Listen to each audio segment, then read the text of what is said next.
Hi, and welcome to the Thinking Shift Weekly. This is episode 3, where we're talking about communication isn't the problem. My name's Patricia Stepler, and I have a question for you. Have you ever walked out of a meeting convinced that everyone was on the same page, only to discover that everyone walked away with a completely different understanding? I think we've probably all experienced that. You see, most organizations assume at that point the problem is communication. But I think the problem is something entirely different. Communication isn't the problem. Shared understanding is. Now, what do I mean by shared understanding? Well, when we think about people getting a set of directions, you're telling them what you want, you're communicating with them, but they're not understanding it. And, why don't they understand it? Did they truly not understand the direction? Did they truly not understand what it is that you want them to do? Or, are they afraid to even speak out that they don't understand? So that all goes back to trust in organization, which we'll get to in a little bit. But most organizations will spend millions trying to improve communication. And they might do that by training. They might do that by having more meetings, thinking that's the issue. They might send out more emails and communicate that way. They might come up with a different software system. And yet misunderstandings continue to happen. So what if they've been trying to solve the wrong problem? I've done a lot of corporate training. And in that corporate training, one of the things that we commonly find is communication. And people always bring it up. Communication's an issue. Well, it's not necessarily the communication. It's people understanding or developing the same understanding of that communication. And organizations will try to improve how they're communicating, maybe use multiple ways, yet the same issues keep happening. And when we can't communicate correctly, then it creates the misunderstanding. And what we want to get to is understanding. So here's what people think. They think if I communicate clearly, people will understand. And that sounds very logical. So you make sure that you write that perfect email or you say it that perfect way. But here's the problem. People don't hear the words. They interpret the meaning. And maybe it's a hidden meaning. Maybe it's not even there, but that's the way they're interpreting. Well, why does that happen? Well, think about this. You've probably all heard the example of a group of people maybe seeing the same accident. But maybe there's 8 people there watching it and 8 different descriptions of what happened. Well, why does that happen? Because we have different experiences. We may be seeing it through different eyes. And that hit me really hard one day when I was at a training for DISC, and we were to share an experience in our background. And I started out by saying, well, when we were young, because we were all about the same age, and when this other lady got a chance to share, she looked at me and she said, you have no idea of my background and my experiences. And when it was her turn to share, I started to understand exactly what she meant. I didn't have her experiences. And we all come with different baggage, different backgrounds, whatever you want to call it, into an organization. We also have different beliefs. We have different core beliefs. We have different ideas of way we think something should be done. And again, those beliefs are deeply rooted in our subconscious minds. We also have different priorities. the priority of the department leader or the president communicating might be interpreted differently as you go down that chain, and what that individual thinks is their priority. And expectations. What is the exact expectations? People have different ideas about that. And then you add emotions into it and assumptions, and you know what assumptions can mean. And every person begins to hear something differently. A simple example. You might have a leader saying, I need this by Friday. And the employee hears Friday afternoon. But the leader meant Friday morning. Nobody lied. I need it by Friday. Nobody ignored the instructions, but they were interpreted differently. And that's just a simple idea. So when have you assumed that people understood without ever checking? I imagine we've all done that many times, even with our kids at home or our spouse or significant other. So here's the shift I want you to think about. Communication gives us information. Understanding creates the alignment. And that's a huge difference. You see, great leaders don't stop speaking. They verify understanding.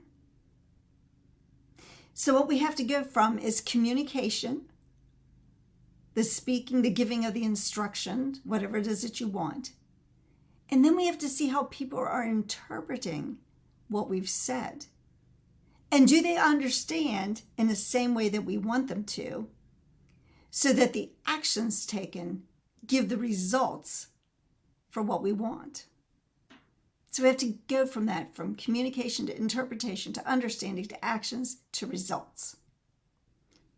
The problem usually happens somewhere in the middle between the interpretation and the understanding. Talking more rarely fixes the confusion. Have you ever asked, given directions, and then said, do you understand? And all of a sudden you have all these questions after what you thought was a pretty good explanation. So instead of asking for any questions and repeating the instructions, maybe you should have someone else explain it back to you. Then you can test for understanding. And you also get more buy-in at that point. So listening is leadership. And this is where leaders separate themselves. Leadership isn't measured by talking. Leadership is measured by, do people understand?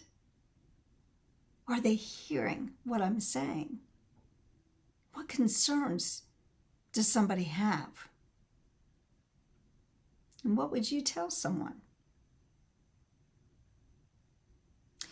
I remember one time when I was doing some corporate coaching with a lady.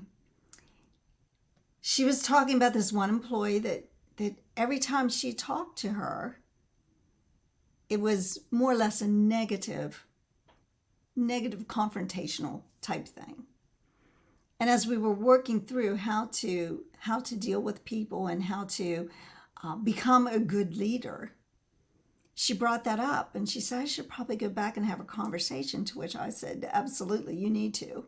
Because I'm thinking, what does that employee think of her as her boss or the leader? She probably has a really negative feeling towards her and was probably spreading that through the organization. And I have to wonder, did she ever test for understanding? Whatever direction she gave, was there an understanding there, or was it just directions? Was she assuming that she understood? Or did she just think that her intentions weren't good, that employees? And then when you look at DISC or personality backgrounds, there's other assessments that you can give people, but the one I love is a DISC assessment because it's easy, it's quick, it's easy to remember. And you have 4 basic personalities, and of course people can be combinations of those 4 personalities. But we have to realize that people don't always hear and understand and interpret the same way based on their style of learning and their style of personality. And we have to be aware of that. And as an educator, I was always trying to touch on all the learning styles as far as visual, auditory, and kinesthetic. Are people understanding that? Did they hear it correctly? Because some people are really good auditory listeners. Other people need to see it. Other people maybe need to write things down. So are we touching on all those different learning styles? When we have a shared understanding, it creates trust. And trust is the foundation in 5 behaviors of cohesive teams. If you don't have a trust built, then everything else becomes more difficult. But when you have trust, then you get people to understand, and conflict is not conflict against each other, but conflict in a way to get more understanding. And you get people to commit. And then you get confidence, you get ownership, and then you get the results. But trust isn't built because leaders talk. Trust grows because people know what's expected. And they feel like they've been explained to in a way that they understand it. So the biggest communication mistake isn't saying too little. It's assuming people understand something before it's even been confirmed that they understand it. So next time, instead of saying, "Are there any questions?" ask these questions instead. What are you taking away from this conversation? Find out from those employees. Ask them what success looks like when this, whatever it was you were explaining, is accomplished. And then what will they do next? Those questions will reveal any misunderstandings right away. And then it can be corrected then. Just try it for a week and see what you discover. So choose one important conversation. Don't explain more. Ask better questions. And notice how different the conversation becomes. Think about this. The last time communication broke down, was it communication or was it misunderstanding? Leadership isn't measured by how clearly you speak. It's measured by how confidently others can act because they truly understood. So I hope this episode challenged the way you think. I'd love to hear from you. Please share any comments that you have. And when you discover real problems, think about, is it communication or misunderstanding? If you enjoyed this Thinking Shift, like the video, subscribe to the Thinking Shift Weekly, where each week I will challenge you with another thought. And there's a full article here you can read on my website. And I want you to remember that when you change your thinking, you change your results.